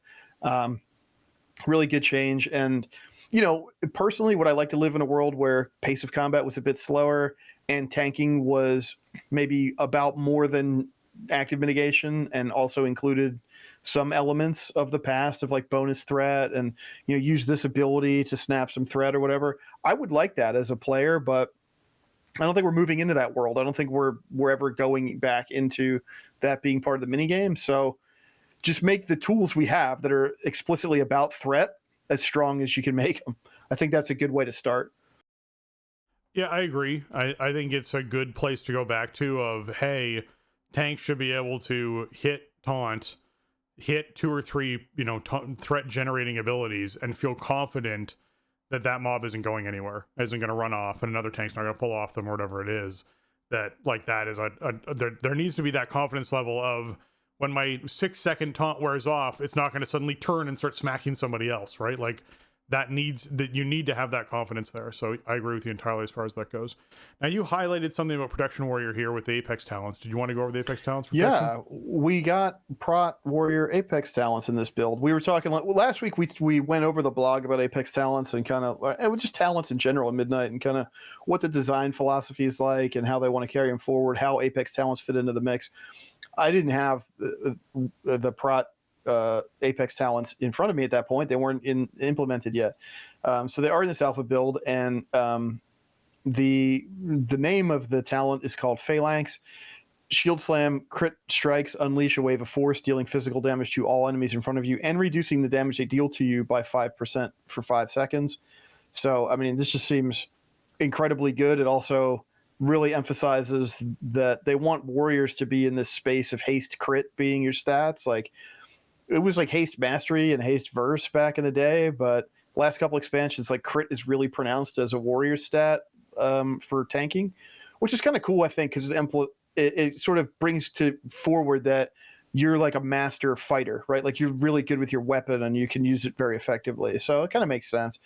The 2 middle points increase damage up by Thunderclap and the Wave of Force by 10 and 20%, which is cool. That ends up being a pretty big Thunderclap if you're going Thane. So like you're clapping away, which I love. I want to continue to play Thane.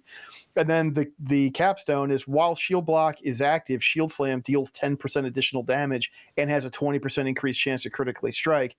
I love this. This is the old there was an old talent that used to do this. What was it called? Heavy Repercussions, I think. Heavy Repercussions is a talent in the game now, but it doesn't do what it used to do. And what it used to do was it made Shield Slam do more damage while Shield Block was active. So it really informed your play, right? Like obviously you want to maintain high Shield Block uptime, but you really want to make sure that you had it up before you started landing Shield Slams. So with this talent, like you're definitely going to want to do that because you're going to get more damage and you're going to get more crit chance, which is going to mean harder hitting Shield Slams even more, and also more waves of force being triggered from Phalanx. So I love this design. I can't see any situation where like I wouldn't want to take these as my 4 new spec points. I feel like even for single target for raid boss tanking, because you're getting that 5% incoming damage reduction every time you land the Shield Slam crit. That just seems incredibly powerful. And the cool thing is it doesn't really add that much complexity, right? I think that was one thing we kind of got into our discussion last week about, this talent overhaul and sort of how classes are going moving forward, and like managing that complexity, which, there's more stuff to say about that, but this doesn't add a lot, right? You want to you want to make sure you have high shield block uptime anyway. Now you get rewarded for having that uptime while you're landing shield slams. It just seems like a really natural way to incorporate this for the spec. I'm really looking forward to playing around with it and benefiting from it. I think it's a smart design that seems really fun. It incorporates everything that you like about playing Prot Warrior, right? Shield slam, thunderclap, shield block. Like that's this is what we're doing. So I think it's cool. I don't think we've gotten the new Thane hero talents yet. We haven't seen that. They're just not yet implemented the last time I looked, but cool stuff coming. If this is an example of, how most Apex talents are going to be, where it just rewards you doing what your spec is designed to do, then I think, for the most part, it's going to be a no-brainer to put your points in there in most gameplay situations. Yeah. Okay. As far as user interface goes, the cooldown manager has gotten an update specifically about pandemic range spells, damage dealing spells. And so for people who don't know what pandemic is, essentially any damage dealing and healing over time spells that exist out there, once they drop below 5 seconds left in their duration, you can then recast that spell on the target, and it will add the initial, let's say initially when you cast it, it has an 18-second duration. It'll put 18 seconds onto the remaining time left of that. So if I have a Moonfire up on a target, and that Moonfire has 5 seconds left on it, and I Moonfire the target again, it'll have 23 seconds left on that Moonfire, because it added 18 seconds to that 5 seconds remaining. That's how Pandemic works, so that you can maintain your dots and hots for a druid as well. Same thing works for 5 seconds left remaining on a rejuve. If you cast another rejuve on that target, it will refresh the duration of that rejuve plus the remaining time, essentially, that existed on that. And it's just called being in Pandemic range, is what they call about that. So now for the cooldown manager, when an essential or utility cooldown element is in the cooldown manager, enters Pandemic range, a red box appears around it. Players can manually add a sound notification when an essential or utility cooldown element in the cooldown manager enters Pandemic range. This can be accessed via advanced cooldown settings, right-clicking on the spell, new alert, selecting Pandemic under the category. The cooldown manager setups for different specs are still in progress, so essential elements for all spells with Pandemic may not be available. Here's my one concern with this. When I track Pandemic stuff for spells, it's because I cast them on so many targets. If I set up a sound alert, am I going to hear a machine gun of those sounds because I had cast Sunfire and it landed on 12 targets and all those targets have now entered the last 5 seconds? Do I now hear that sound incredibly loud? Or if I was Moonfiring and so they're spread one global apart, I suddenly hear that sound effect back to back to back to back to back to back to back because of how my Moonfire is spread around different targets with one global in between each of them. So I don't know how this works yet. I haven't tested it yet, but that's my immediate fear upon seeing something like this, is what I like, what I have right now, and this is where the cooldown manager needs to work with nameplates, is my nameplates for targets will glow around the debuff. So I have basically the nameplate bar that has health and mana, and then below that is the cast bar that happens when the target's casting, and above the health bar is the dots that I have on that target. And when one of those dots enters Pandemic range, that dot will glow, and I will just recast that spell on that target to make sure that I've refreshed that spell while it's in Pandemic range, and it will then stop glowing and have the cooldown timer shown on it. I don't want to track my Pandemic spells on a cooldown weak aura tracker bar in front of my character unless I'm only fighting one thing. And then it matters. But otherwise, I really wouldn't want to have that happen that way.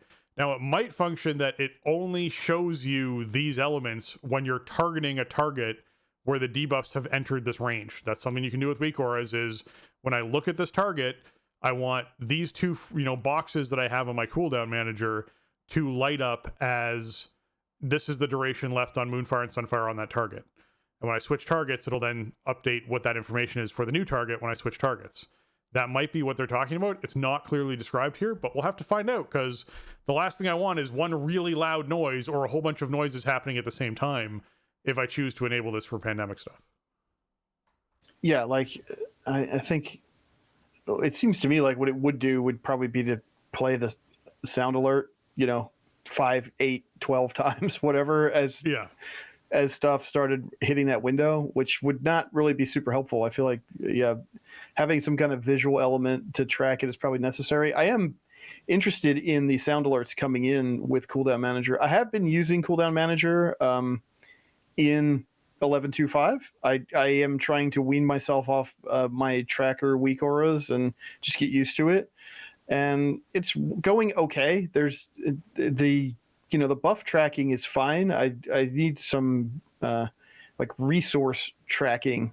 I just need a number that shows me how much rage I have, and that's an element that I have with a weak aura that is not as easy to do with the standard plates. And just some stuff like that. So I think there's some cool stuff in there already if people haven't messed around with it. Like it's vastly improved, and I guess the thing is that the UI for editing it is maybe not super intuitive, but you can just drag stuff around. So you can drag and reorder stuff, and you can drag stuff in and out to track or not track.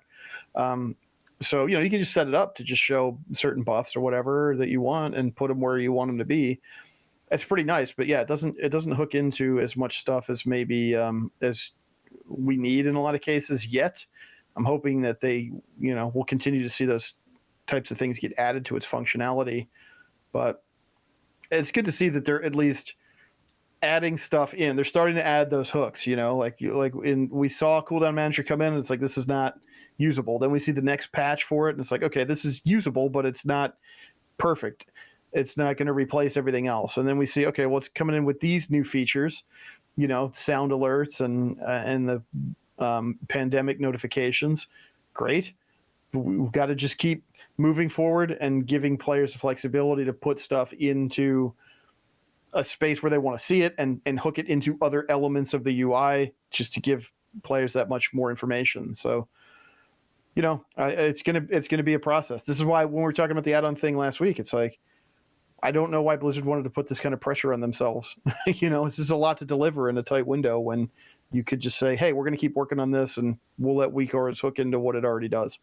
Yeah, it's a tricky thing to own, right? I don't know why Blizzard was so keen on owning it so early, but they are. So we have to see what this ends up looking like. Now, that said, the next part of the notes does say that they're loosening restrictions on add-on communication and chat to allow add-ons to communicate when not in an encounter or on an active Mythic Plus and PvP match. So they're keeping that in. They're also loosening restrictions on add-ons to access ability cooldown information to allow access when not in combat for a PvP and Mythic Plus match.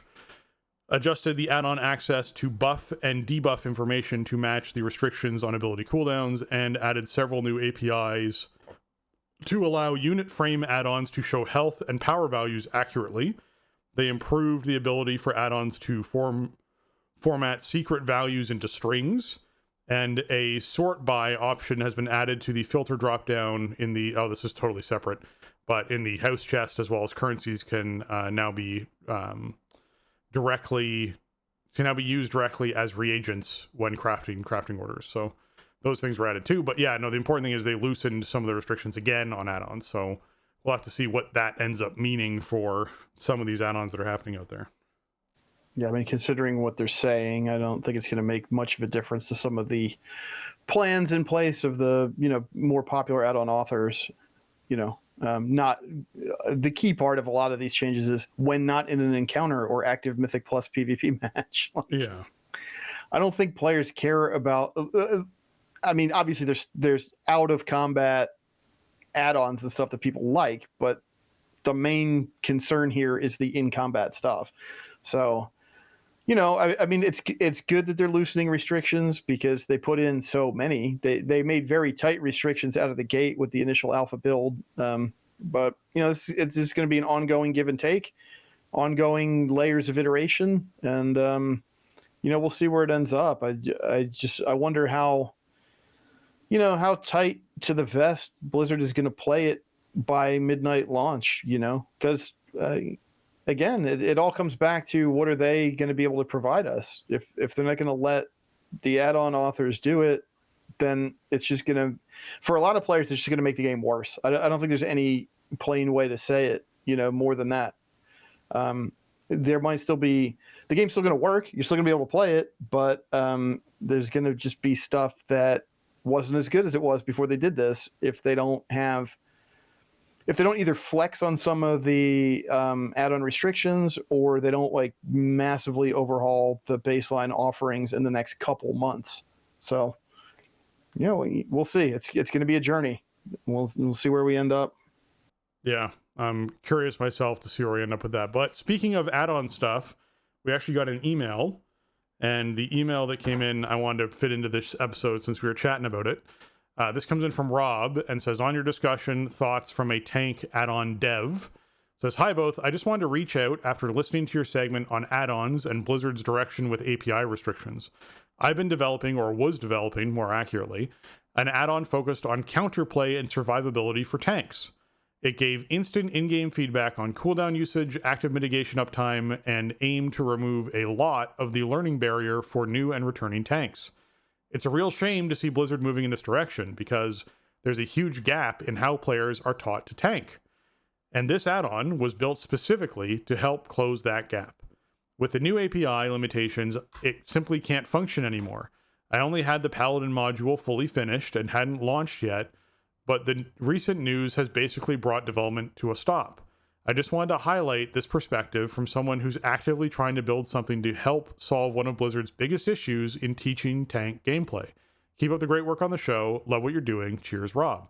Well, Rob, I wanted to be sure I fit this in because we were having a little add-on chat there towards the end, and I think this one is a really sort of important topic to touch on because you are someone who's building this as a passion project. Blizzard isn't paying you to do this. No one's paying you to do this. You're building this because you see a gap. Similar to when Jason and I started doing this podcast, we saw a gap in what was, being communicated to the community. We heard people were not knowing what to do in this week in World of Warcraft and complaining about nothing to do in World of Warcraft. And so we filled that gap with what's going on this week. And people have loved that. And you're doing a similar thing of saying, hey, there's a gap in teaching players. Well, first of all, in how many tanks there are out there. It's always an on-demand thing inside Mythic Plus and everything else is finding tanks to tank things. And a lot of that comes down to the intimidation of being a tank and how to play a tank well. And you were trying to solve that problem. So I can certainly empathize with what you were trying to do. And I think it's important for, Blizzard to recognize and hear that you have people who are building these projects that are supposed to be, essentially helping the player base solve a problem that Blizzard isn't currently actively working towards solving in any kind of public-facing way. So it's unfortunate that we see these changes coming in with add-ons because it's kind of halting your progress and what you want to do to help the player base.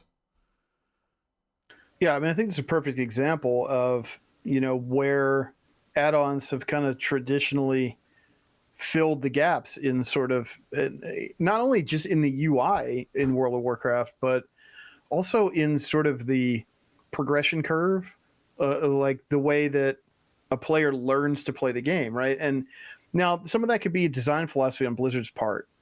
Blizzard games in general, especially like in the era of when WoW came out, they didn't like teach you how to play them. There wasn't some tutorial that showed you how to do like a StarCraft build order or something, right? It was sort of this closed box, and it was like you figure it out and you put your resources together with other players and online and whatever, and you see what works for other players, and then you incorporate that or whatever. And so, yeah, like tanking in WoW has been tough because a lot of players don't want to do it. There's a lot of hurdles. It's very intimidating. I'm not going to say that it's harder to do than the other roles because it's not, but what it asks of you to do is different. It's a different skill set. It's a different mindset. And some of what you need is stuff that exists outside of the literal like moment to moment thing you're doing in the game, right? You need knowledge of like how to route your way through this dungeon, or like you need knowledge about how to handle this boss mechanic or whatever. You know, you're sort of in, your group expects you to sort of be in charge of like setting up the fight. Like, how is this going to work? Who's going to go where? Where's the boss going to be? What happens next? You know, how do you prepare yourself for the big tank hit? Like, what do you do? These are things that, you know, the game is sort of ambivalent as to whether or not you actually do this stuff or learn how to do it, right? And so for some players, that's real intimidating. So, you know, with the kind of add-on functionality that Rob is describing, you know, this could really help solve the tank shortage problem that always affects the game. You don't even need that many tanks, right? Like, there's pretty much never a situation where you want more than 2 tanks for like general raid gameplay. There's the occasional 3 tank strat on a raid fight or whatever, but you know, that affects like a relatively small part of the overall population. The game is designed to have not very many tanks per, you know, size of the group, and it's still hard to find them sometimes because of these intimidation factors and because it's hard to learn. And so here's somebody who was working away on something that could have had a real impact on solving that problem. If the add-on got some traction and people liked it and people started using it and the word got around, then like, hey, guess what? I have this thing that, you know what? I haven't played Guardian before, but let me try it for this dungeon. Right. We need a tank. I'll give it a shot. I have this add-on that'll help me, you know, parse the information that I need in order to survive and play my role. You know, stuff like this is not going to be possible in this world that we're living in post midnight, and Blizzard's not going to put stuff like this in the UI. Like, we can have the discussion like, well, you know, there's stuff WeakAuras does that the UI doesn't do, but like maybe they'll do stuff, or maybe they'll have, you know, a buff tracker or a cooldown manager hook into the plates that they're doing. Yeah, I think something like that is reasonable. Something like, hey, yeah, an add-on that helps tanks like learn how to use their active mitigation and cooldowns. Yeah, Blizzard's going to incorporate something like that. Like, they're not going to. Yeah. Like, I can kind of say with confidence that I can't see them moving in that direction. So, I think it's like I was just saying. Like, I think it just makes the game worse ultimately. I'm not sure what the big upside is here, right? Like that's I guess that's the part that I'm having trouble understanding. Like, what is the win for Blizzard by putting these restrictions in place? And I'm not sure what it is. And you know, I hope in Rob's case that maybe as stuff gets loosened up a bit and moving forward, maybe his project can continue, and maybe we can see a tool like that come in, and it can be valuable for people who want to learn how to play tank but are intimidated by, you know, what's being asked of them. I think that would be great. So Yeah. fingers crossed that maybe, you know, they rethink some of this stuff when it comes to communicating to the player about what is happening to their character in combat. You know what I mean? Yeah, well, even if some of the restrictions look like, hey, we're going to make it so that when you are not in a group at all, like you're not in a party at all, there's very few restrictions. So you can have all sorts of rotation guides and tracking information, etc., that you could use add-on wise to just walk up to a target dummy and beat on, or be out in the open world fighting elites or a world boss or whatever it is by yourself, and actually be able to track a lot of this stuff and record a lot of information about it to try and improve. Because I don't know how that would potentially, you know, affect anything in group stuff other than it's a way to train your character to play better without being in a group and affecting that. So like maybe we see a restriction like that lifted.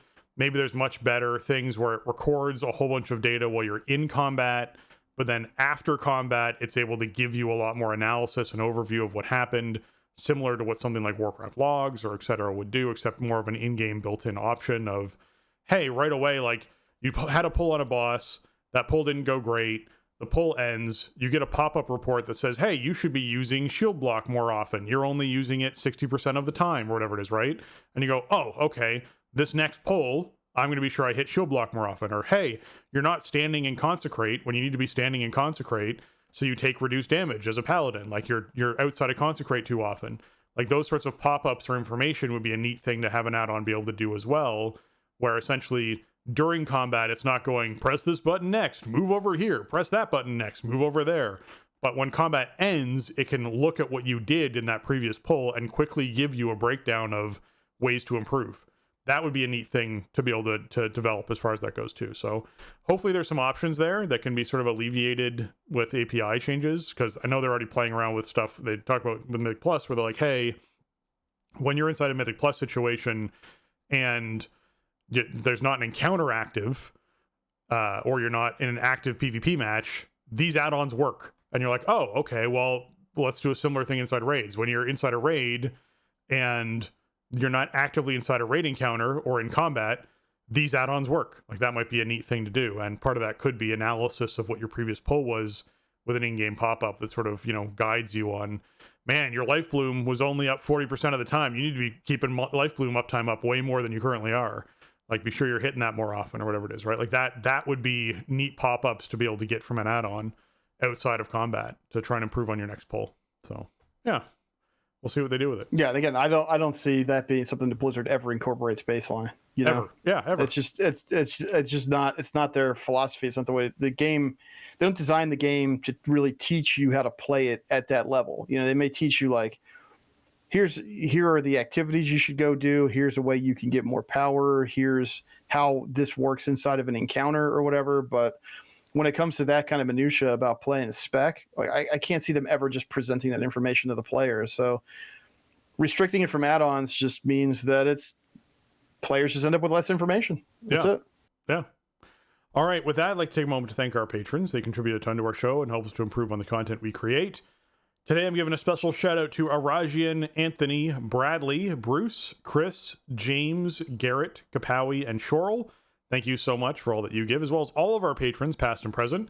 We appreciate you and how you contribute towards the show and help keep the lights on and stuff running and episodes posted and hosted and shared everywhere. So we appreciate all of our patrons. Thank you so much. This week, I'd like to give a shout out to our newest patron, Josh. Thank you so much for hopping in and support the show. And if you want to be a patron and support the show, you can go over to patreon.com/thestartingzone and support the show there. Sign up to be a patron, and we would very much appreciate the support. I know Jason just had to replace a computer monitor that died on him, so I did, yeah. Sorts of things help with man. that. We do need monitors and stuff in order to do the show. So, patron support's incredible. It's the reason why the show has been so consistent over the years, for sure. Welcome aboard, Josh. Great to have you along with us. And as I like to say, if you like today's episode, thank a patron.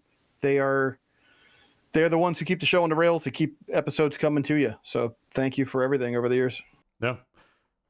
All right. With that, another great way to support the show is leaving us those 5-star reviews over on your iTunes, your Apple Podcast, or Spotify. We appreciate it. We know that we have people listening over on Spotify because we get reviews every now and then from them too. So thank you so much. Or people say that's how they found the show, which is always neat to see too.